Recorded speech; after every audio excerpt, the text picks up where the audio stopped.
पितृपक्ष में सीता जी ने गया में किसको और क्यों दिया श्राप।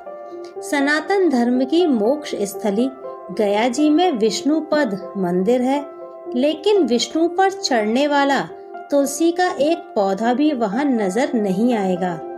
कहा जाता है कि गया में 5 वस्तु शापित हैं: कौआ, फल्गु, तुलसी, ब्राह्मण व गाय। इन सभी को माँ सीता ने श्राप दे रखा है। यही कारण है कि यहाँ तुलसी का एक भी पौधा नहीं उगता है। महाब्राह्मण कभी संतुष्ट नहीं होते हैं। फल्गु नदी में कभी पानी नहीं ठहरता। कौआ हमेशा लड़ झगड़ कर ही खा पाता है। ये सब बातें सदियों से चली आ रही उस परंपरा की है, जिसे हम आज भी पूरी मान्यता और विश्वास के साथ ग्रहण करते हैं। वाल्मीकि रामायण में वर्णित घटना के अनुसार वनवास के दौरान भगवान राम, लक्ष्मण और माता सीता पितृपक्ष में श्राद्ध करने के लिए बिहार के गया पहुँचे। वहाँ महाब्राह्मण ने राम और लक्ष्मण को श्राद्ध कर्म के लिए आवश्यक सामग्री जुटाने के लिए कहा। इधर राम व लक्ष्मण नगर की ओर सामान लाने के लिए निकले। उधर सीता नदी किनारे बैठी रही। इधर दशरथ की व्यग्रता बढ़ती जा रही थी। राम और लक्ष्मण नहीं लौटे थे। इसी दौरान भूख से व्याकुल दशरथ ने सीता से पिंड की मांग कर दी। सीता असमंजस में पड़ गई।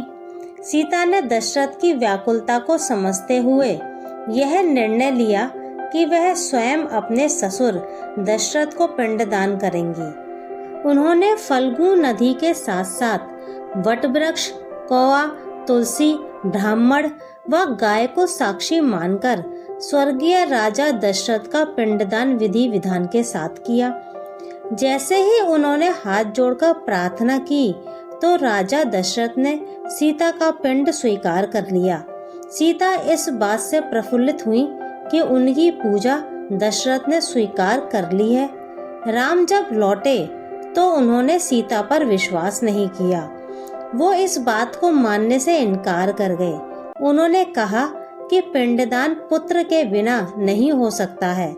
इसके बाद सीता ने कहा कि वहां उपस्थित फल्गु नदी, तुलसी, कौआ, गाय, बट वृक्ष और ब्राह्मण श्राद्ध कर्म की गवाही दे सकते हैं।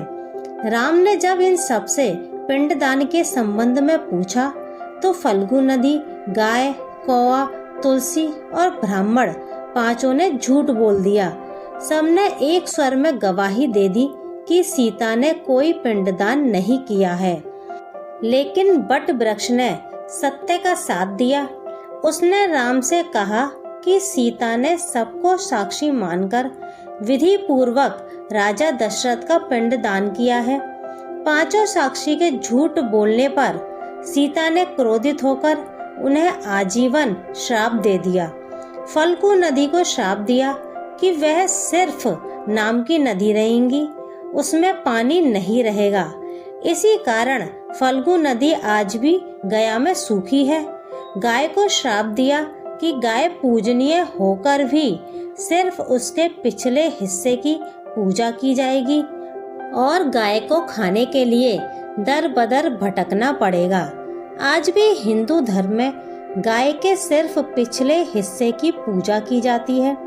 सीता ने गया के महाब्राह्मण को कभी भी संतुष्ट ना होने और कितना भी मिले उसकी दरिद्रता हमेशा बनी रहेगी का श्राप दिया।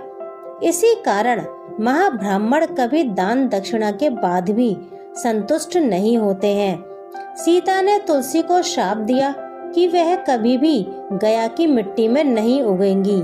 यह आज तक सत्य है कि गया की मिट्टी में तुलसी नहीं उगती है। कौआ को हमेशा लड़ झगड़ कर खाने का श्राप दिया था। कौआ आज भी खाना अकेले नहीं खाता है। सीता ने जहाँ इन पांचों को श्राप दिया, वहीं सच बोलने पर बट वृक्ष को आशीर्वाद दिया कि उसे लंबी आयु प्राप्त होगी, वह दूसरों को छाया प्रदान करेगा। पतिव्रता स्त्री उनका स्मरण करके अपने पति की दीर्घायु की कामना करेंगी।